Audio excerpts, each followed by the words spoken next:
Hello बच्चों, हम शुरू करने जा रहे हैं chapter first 12th class element of mathematics relation and function. बेटा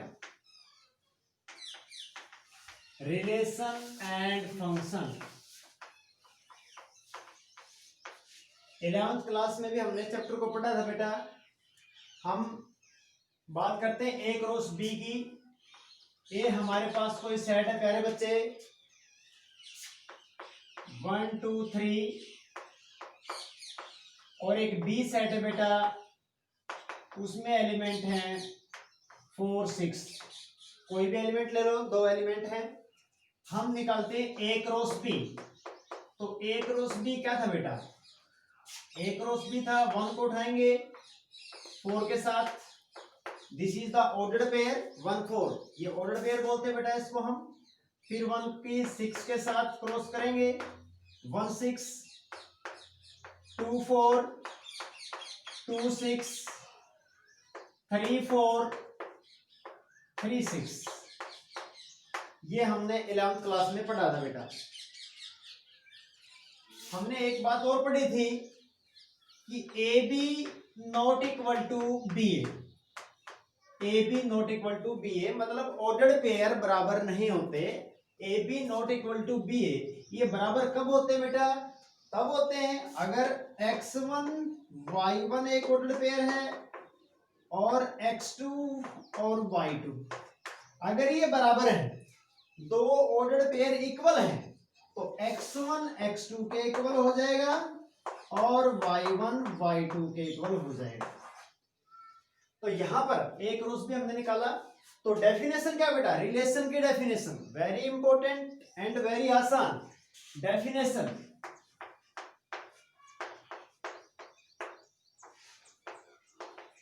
any subset of a cross b, a cross b का कोई भी subset is called the relation। बस सीधी सी simple, is called relation। a cross b का कोई भी सबसेट उठाओगे बेटा, वही क्या बन जाएगा? रिलेशन बन जाएगा। कहां से कहां तक? a से b तक। a से b, ए से बी, अगर बी क्रॉस ए करेंगे तो बी से ए रिलेशन बन जाएगा। तो यहां पर मालूम है ए क्रॉस बी, कोई भी उठा लो इसमें से सबसेट 2 6 और 2 4 उठा लिया बेटा मैंने। तो ये क्या है? ये एक रिलेशन है। ये क्या है? ये एक रिलेशन है। कहां से? ए से बी तक, क्योंकि ये इसका एक सबसेट है बेटा। This is the subset of A cross B. और आप सिंगल उठाओगे, मान लो हमने 3 4 उठा लिया, this is also the relation because this is the subset of A cross B and 3 is related to 4। इसका मतलब क्या बेटा? 3 इज रिलेटेड टू 4, 3 4 से रिलेटेड है, इसलिए हमने किससे डिनोट कर दिया? आर से। आप ऐसे भी लिख सकते हो इसको 3 related to R. So this is the definition of relation. Any subset of A cross B is called a relation. तो प्यारे स्टूडेंट, अब हम देखेंगे, अब A को हम क्या बोलते हैं? A से B तक अगर रिलेशन है तो A हो जाएगा हमारे पास डोमेन। क्या हो जाएगा बेटा? A हमारे पास डोमेन हो जाएगा और B क्या हो जाएगा? कोडोमेन हो जाएगा। क्या हो जाएगा बेटा? कोडोमेन। और रेंज पढ़ेंगे हम फंक्शन के अंदर। किसके अंदर? फंक्शन के अंदर हमारे पास रेंज का जिक्र होगा। तो this is the simple definition. अब हम पढ़ेंगे बेटा type of relation. Very important है टाइप ऑफ रिलेशन, बहुत महत्वपूर्ण। सबसे पहला बेटा आइडेंटिटी रिलेशन। क्या है आइडेंटिटी रिलेशन? बिल्कुल ध्यान से देखना। Identity relation, identity relation, a relation on a set A, on a set A is said to be identity if A related to A belongs to A.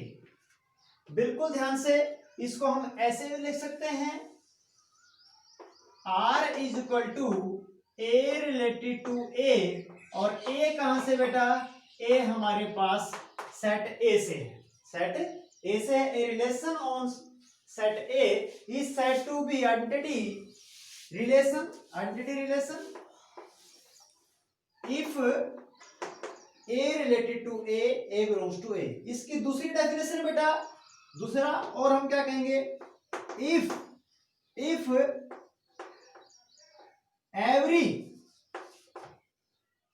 every element of set A is related to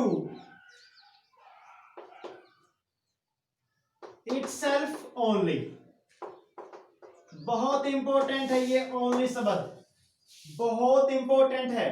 अगर if every element of set A is related to itself only, सिर्फ हर एक ए set का हर एक element अपने आप से रिलेटेड हो, उसको कहेंगे बेटा हम आइडेंटिटी रिलेशन। जैसे ए हमारे पास कोई सेट है, उसमें एलिमेंट है 2 4, अगर हम रिलेशन बनाएं 2 2 4 4, तो ये रिलेशन कैसा होगा बेटा, ये रिलेशन आइडेंटिटी रिलेशन हो गया, क्योंकि हर एलिमेंट अपने आप से रिलेटेड है, हर एलिमेंट अपने आप से रिलेटेड है।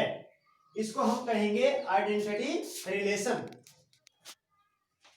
सेकंड है बेटा यूनिवर्सल रिलेशन।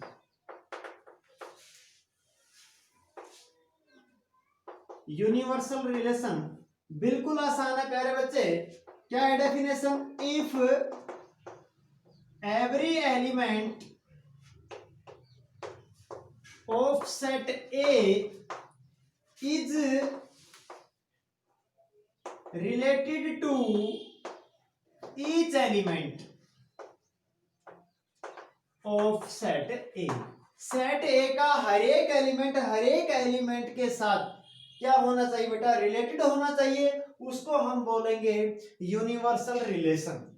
सेट ए का, इसमें क्या था, आइडेंटिटी रिलेशन में क्या था बेटा, सेट ए का हर एक एलिमेंट सिर्फ अपने आप से रिलेटेड होना चाहिए। जैसे 2 4 2 2 से रिलेटेड है और 4 4 से रिलेटेड है।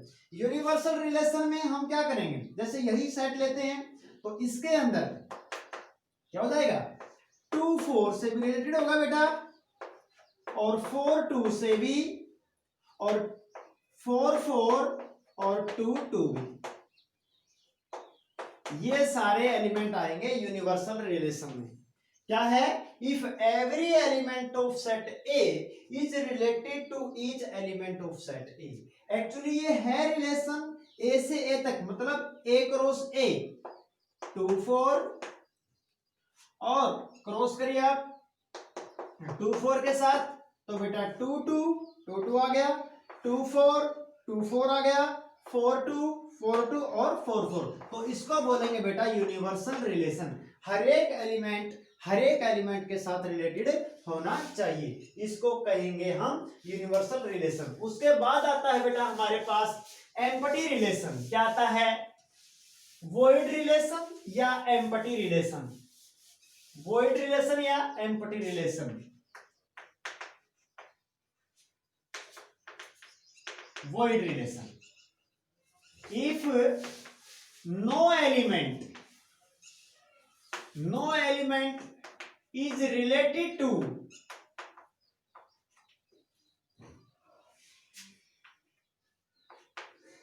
any element of set A, set A का कोई भी element, if no element is related to any element of, तो बेटा if no element is related to any element of set A is called void relation। बिल्कुल simple है, आप कोई भी सेट ले लो, ये कोई रिलेशन ले लो, मेरे पास पहले ए सेट ले लिया मैंने 1 5 6, ये ले लिया बेटा, अब मैंने एक रिलेशन बनाया, रिलेशन क्या है, ए बी एक रिलेशन है such that a minus B is equal to 11, मतलब किन्हीं भी दो का सब्ट्रैक्शन क्या आना चाहिए बेटा, 11 आना चाहिए। तो देखो ध्यान से, कोई भी दो नंबर इसमें से पिकअप करो 1 5 6 में से, किसी को भी हम आपस में सब्ट्रैक्ट करेंगे तो 11 नहीं आएगा। इसका मतलब ये जो रिलेशन है ये कैसा है, फाई या हम कहेंगे वॉइड रिलेशन है बेटा। क्या है, वॉइड रिलेशन या एम्पटी रिलेशन। उसके बाद आता है प्यारे बच्चे हमारे पास बहुत इंपॉर्टेंट रिफ्लेक्सिव रिलेशन। क्या था बेटा, reflexive relation, reflexive symmetric transitive, तीन रिलेशन है और ये तीनों मिलकर क्या करते हैं, अगर तीनों रिलेशन किसी सेट के ऊपर सेटिस्फाई है उस रिलेशन को बोलते हैं हम इक्विवेलेंस रिलेशन। क्या बोलते हैं बेटा, इक्विवेलेंस रिलेशन। तो डेफिनेशन देखिए बेटा, रिफ्लेक्सिव रिलेशन,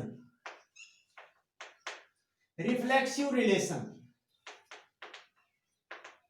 बहुत जबरदस्त रिलेशन, कोई भी रिलेशन हम कहेंगे आर ए बी,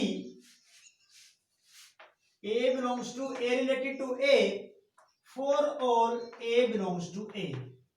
बिल्कुल ध्यान से देखना बेटा, हमारे पास दिस आइडेंटिटी रिलेशन था, क्या था, ऐसे लिखो ए रिलेटेड टू ए लिखो, इसको हम ये भी कह सकते हैं ए रिलेटेड टू ए, या इसका मतलब भी क्या है, रिलेटेड है बेटा, ए से रिलेटेड है, इन दोनों में से कोई भी लिख सकते हैं। तो आइडेंटिटी में देखिए, आइडेंटिटी में क्या था, ए से रिलेटेड था, ए किससे रिलेटेड है, ए से है, बट यहां पर A belongs to A for all, ये डिफरेंस है बेटा, ये किसके लिए है, फॉर ऑल के लिए है, ये किसके लिए है, फॉर ऑल के लिए। जैसे मेरे पास कोई सेट है बेटा 2 3 5 या 2 3 ले लो। अब मैं अगर रिलेशन बनाऊं, बिल्कुल ध्यान से, एक एलिमेंट और ले लो इसमें, 2 3 5 ले लो, 2 3 3 5 2 2 3 3 5 5। बिल्कुल ध्यान से देखना बेटा, इसमें क्या था हमारे पास, मैंने कहा कि reflexive relation A related to A for all A belongs to A. तो इसको देखिए, क्या 2 2 इसमें आ गया, बिल्कुल आ गया, 3 रिलेटेड टू 3 3 रिलेटेड टू 3 आ गया, 5 रिलेटेड टू 5 5 रिलेटेड टू 5 आ गया। और ये दो और आगे रिलेशन, हमने सिर्फ ये देखना है क्या हर एक एलिमेंट, क्या हर एक एलिमेंट अपने आप से रिलेटेड है, बाकी और कुछ भी रिलेशन आए बेटा उससे कोई फर्क नहीं पड़ेगा, ये एक्स्ट्रा है तो ठीक है, नहीं है अगर ये तीनों होते तब भी हमारे पास क्या होता, ये रिलेशन रिफ्लेक्सिव रिलेशन होता, क्योंकि ये कंडीशन हमारी सेटिस्फाई हो रही है। बिल्कुल ध्यान से देखना, तो इसका मतलब क्या है, ये रिलेशन क्या हमारे पास रिफ्लेक्सिव रिलेशन है, ये रिलेशन क्या हमारे पास रिफ्लेक्सिव रिलेशन है बेटा, बिल्कुल ध्यान से। तो ये रिलेशन क्या हमारे पास रिफ्लेक्सिव रिलेशन है। अब कंडीशन क्या है, आपको कंफ्यूजन क्या है, क्या रिफ्लेक्सिव रिलेशन आइडेंटिटी रिलेशन होगा, क्या रिफ्लेक्सिव रिलेशन यूनिवर्सल रिलेशन होगा, या क्या आइडेंटिटी रिलेशन रिफ्लेक्सिव होता है या यूनिवर्सल रिलेशन रिफ्लेक्सिव होता है। बिल्कुल ध्यान से देखना प्यारे बच्चे, condition first, reflexive relation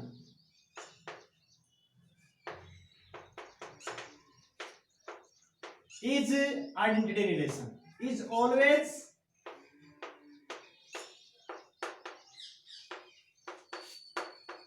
identity relation। जो रिफ्लेक्सिव रिलेशन होता है वो हमेशा आइडेंटिटी रिलेशन होता है।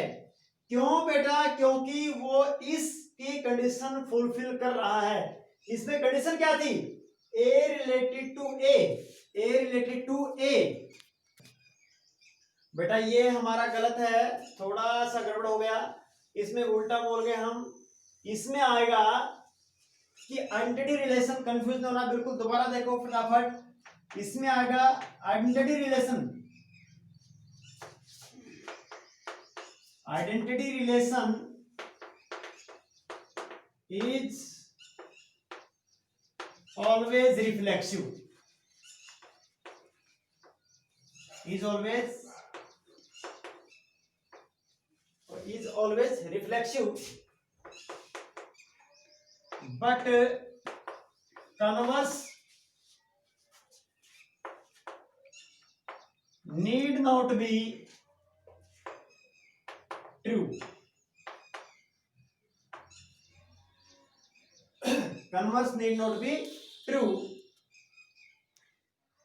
आइडेंटिटी रिलेशन हमेशा क्या होगा बेटा, रिफ्लेक्सिव रिलेशन होगा, but converse need not be true. बिल्कुल ध्यान से देखिए आप, हमारे पास मैं आपको एक एग्जांपल बताता हूं यहीं पर।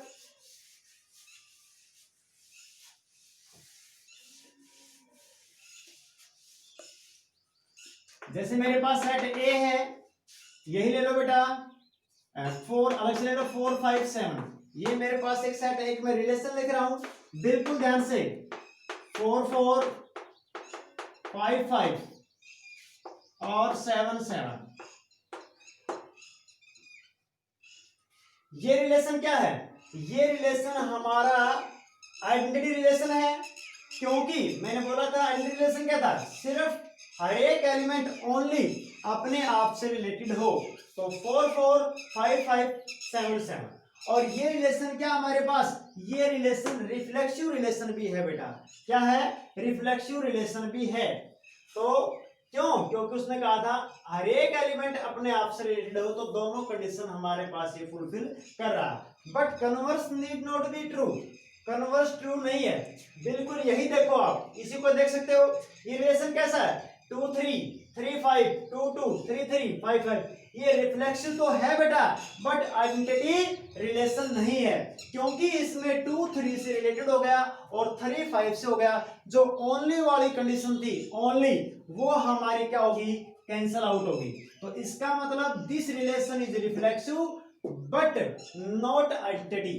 तो इसका मतलब जरूरी नहीं है कि आइडेंटिटी रिलेशन क्या हो, रिफ्लेक्सिव रिलेशन क्या हो, हमारे पास आइडेंटिटी रिलेशन हो, बट आइडेंटिटी हमेशा क्या होगा, रिफ्लेक्सिव होगा। सिमिलरली बेटा हमारे पास सेकंड में जो रिफ्लेक्सिव यूनिवर्सल रिलेशन है, यूनिवर्सल रिलेशन हमेशा क्या होगा, हमारे पास रिफ्लेक्सिव रिलेशन होगा।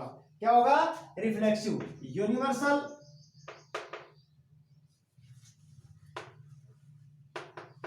रिलेशन इज ऑलवेज रिफ्लेक्सिव, हमेशा क्या होगा, वो रिफ्लेक्सिव होगा। क्यों, ये लिया था हमने बेटा, एक सेट था हमारे पास, एलिमेंट क्या थे, 2 4 4 2 4 4 2 2, तो ये रिलेशन क्या था हमारे पास, यूनिवर्सल था। तो कंडीशन क्या है हमारे पास रिफ्लेक्सिव की, 2 2 भी आ गया हमारे पास, और क्या आ गया बेटा, 4 4 भी आ गया। तो ये हमारे पास क्या हो गया, हमेशा रिफ्लेक्सिव रिलेशन हो गया। तो बेटा दोबारा फिर देखिए आप, सबसे पहले हमने पढ़ा था आइडेंटिटी रिलेशन। आइडेंटिटी रिलेशन के लिए कंडीशन क्या थी हमारे पास, कि हर एक एलिमेंट सिर्फ ओनली, जो रिलेशन था मेरे पास, A related to A belongs to A, मतलब ए हमेशा ए से, ओनली की कंडीशन थी इसमें, किसकी थी बेटा, ओनली की कंडीशन, कि हर एक एलिमेंट सिर्फ अपने आप से रिलेटेड होगा। रिफ्लेक्सिव की कंडीशन क्या है, हर एक एलिमेंट अपने आप से रिलेटेड होना चाहिए बेटा, और दूसरा भी अगर उसके अंदर रिलेशन है तो कोई दिक्कत नहीं है। जैसे ये लिया हमने 2 3 5, तो 2 2 देखा, 3 3 हमने देखा, 5 5, ये हमारे पास कंडीशन है, ये फुलफिल है। ये भी आ गया, 2 3 से आ गया बेटा रिलेटेड 3 5 से, तो इसका मतलब ये क्या, ये रिफ्लेक्सिव तो है। अगर ओनली की कंडीशन है तो ये नहीं आना चाहिए।